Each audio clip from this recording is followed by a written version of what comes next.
Alma Coffee. They are out of Georgia.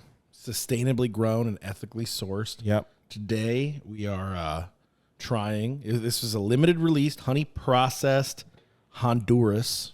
No way. It is Hugo's Yellow. Captura. I don't think that's it.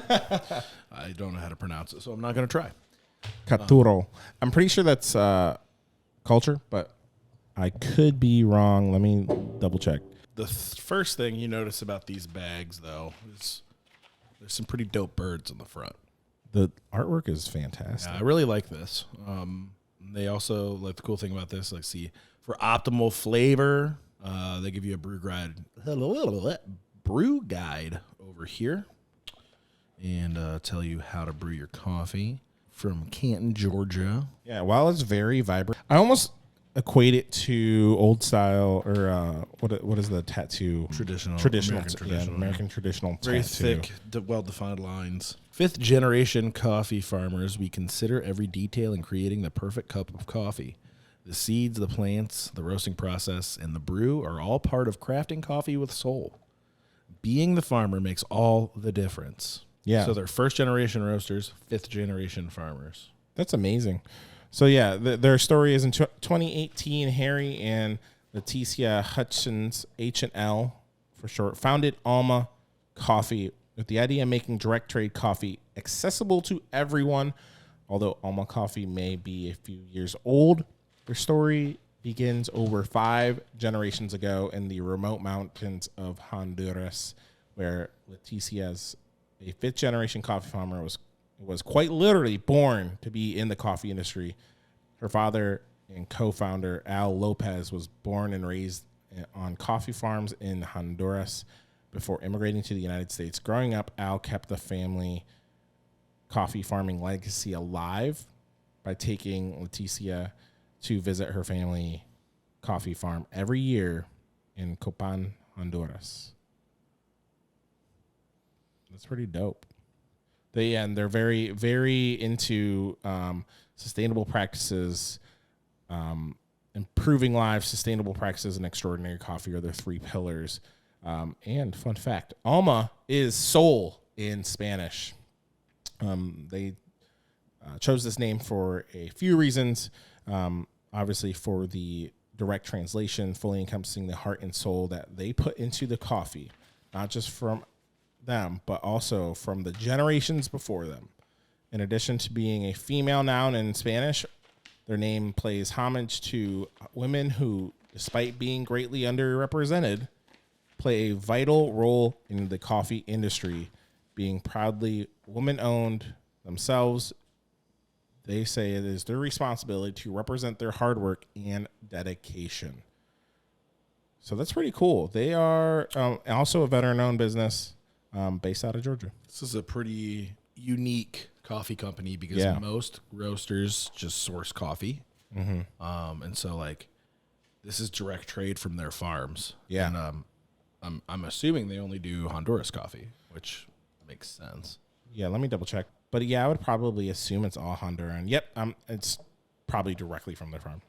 I would have. Assume so. Just looking at the bag, like I can't imagine they do individual bags because I know how much bags cost. Yeah, and they have a sticker on it, so it's got to be all from Honduras. It says right there.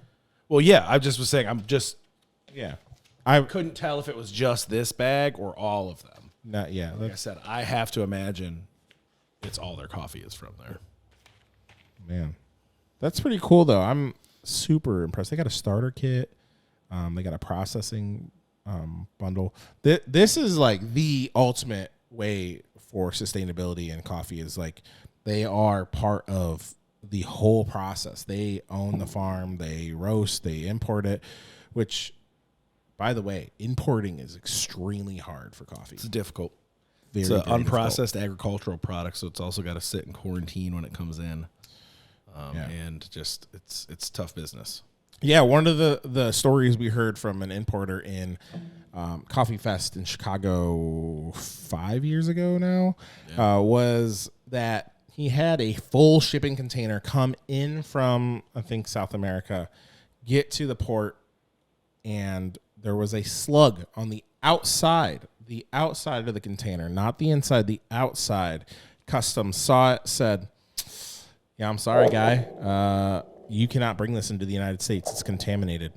And they didn't even open it up. They saw one slug on the outside of the box and said, nah. So he ended up losing, I think he said like $150,000 on that sale because he found a way to sell it in Russia or Europe. So he still lost out on money, even though he got rid of all of his product. But he said that's not uncommon to happen.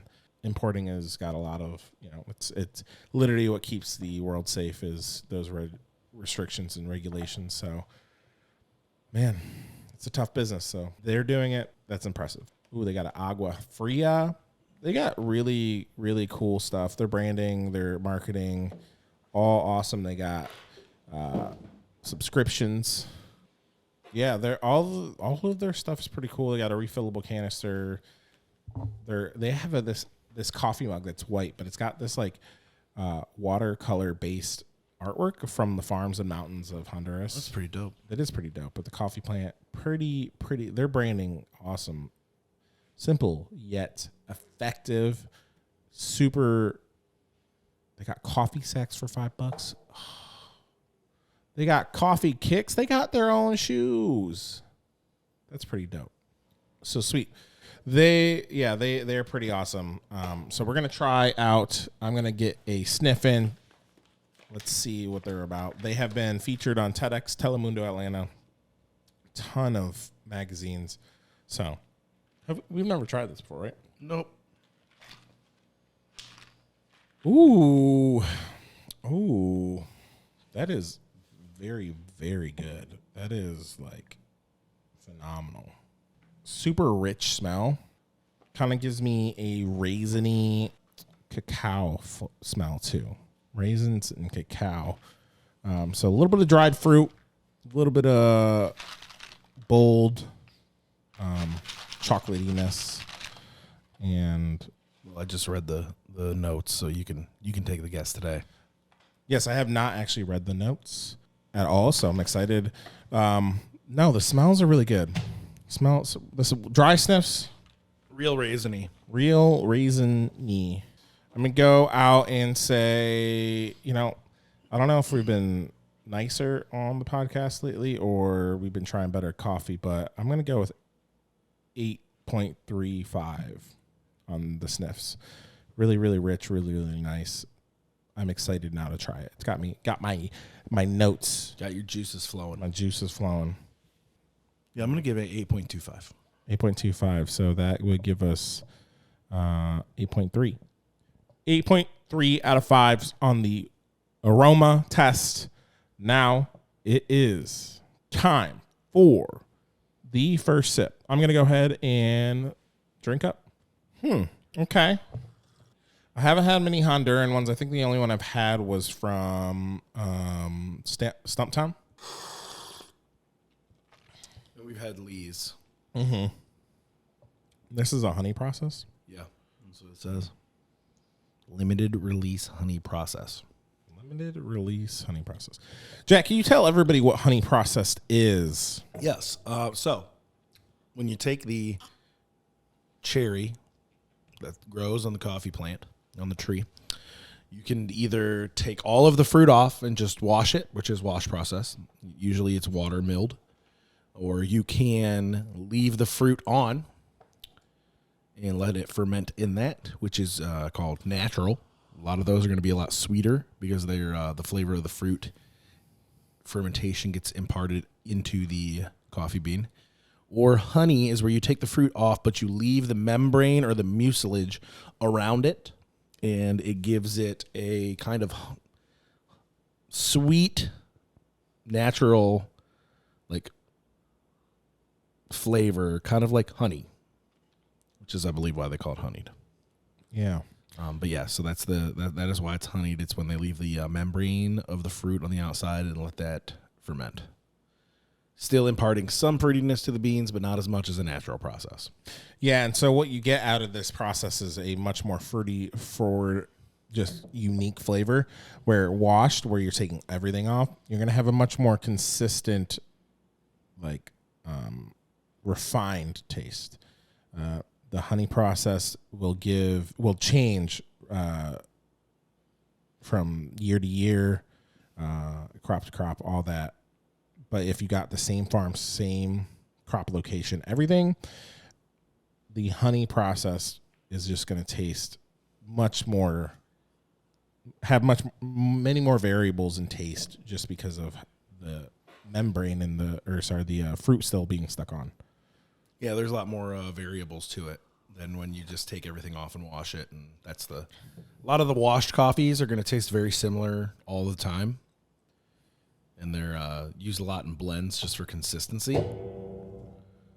And like Tristan said, the honeyed or the natural can have more of a variance because of the additional variables it's given to them.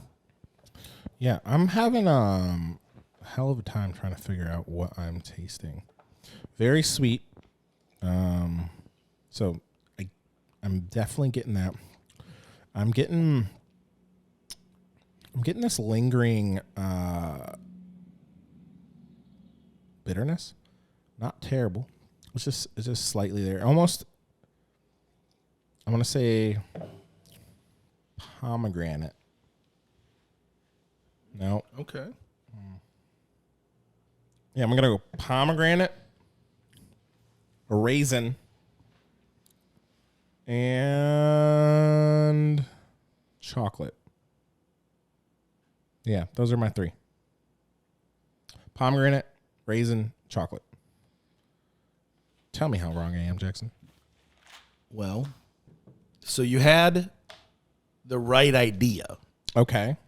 Okay. So you said very sweet. Yes. That would be from the fresh raspberry. Oh, man. Yeah. I was close. Well, not really, but you were on the right fruit. track. Yeah, red fruit. Yeah. The bitterness, I would have to say, comes from the next two.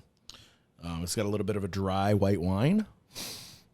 Yeah. Yes, and it then does. Pink peppercorn. Interesting. Pink peppercorn is not as what I would call spicy as regular peppercorn, but it has that same kind of bitter quality to it. Okay. So I think, like I said, maybe it's just because I knew the flavors and I read it, but I was like sipping this and I was like, I can definitely, I get the white wine mouthfeel. Yeah, it's very light, low and acidic. Almost not as a little bit of a lighter Sauv Blanc. Very, very smooth. The acidity and it's not a very heavy mouthfeel. No, not at all. Very light, refreshing. Definitely would drink this on a hot day. Like today. Yeah, so I can see that. It's got that wine flavor to it. What did you think of the taste? Well, I'm going to have to go out and say that I think it smells better than it tastes. Okay. It does smell fantastic. I don't think it tastes bad. Nope. This one is a hard one, considering we do know sevens. Yeah. Because this, to me, this would fit perfectly in a 7. I'm going to go and put myself at an 8.1. Yeah, I was going to go with an 8. I can't justify it's not a 6 at all. So. No. So 8. We'll go both 8 for that one. So we're at what? 8, 3, and 8. It's coming out strong. And then, the always fluid one, drinkability. So I feel like they have a really good mission. I like the company. They're very straightforward with their mission, how they want to do things. They are a direct trade from their own farm, so that's amazing. Mm-hmm. So it makes it a lot easier for them to treat their employees better on both sides because they literally run all of it. This honey process is $20 for a 12-ounce bag. So, I mean, they have, let's see, they have a honey so they have some that are 20, they have some that are 16 that I saw. So I feel like the price range is not out of this world. Like, I think it varies, and I think that's awesome. Mm-hmm. So I'm probably going to give it at least an 8.25 on the drinkability. Yeah. And like the ability to drink it on a hotter day. Yeah, I mean it's good coffee. Yeah. Yeah, I'm gonna go with another 8. A top 10? I don't think so. So we got 8, an 8.3, and then what'd you say yours were for the drinkability? 8.25. And then an 8.13. So divide that 8.1. Not bad at all. Yes. So Hugo's Alma Coffee, sustainably grown, ethically sourced, gets an 8.1 out of 10 on the morning cup scale.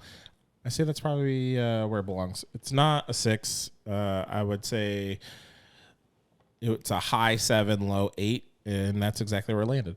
So I am glad we got this coffee though. Very, very cool. Very cool to see their branding, their story, all of the above. And I would give this a stamp of approval if you guys are looking to venture out into the specialty coffee. Try out Alma Coffee, based out of Georgia. Yeah, I agree. I like their coffee. I like their company, and go for it. Buy yourself some. They ship to your house. They do. All right, that's all we got for you today. Thank you for joining us. And as always, take it easy.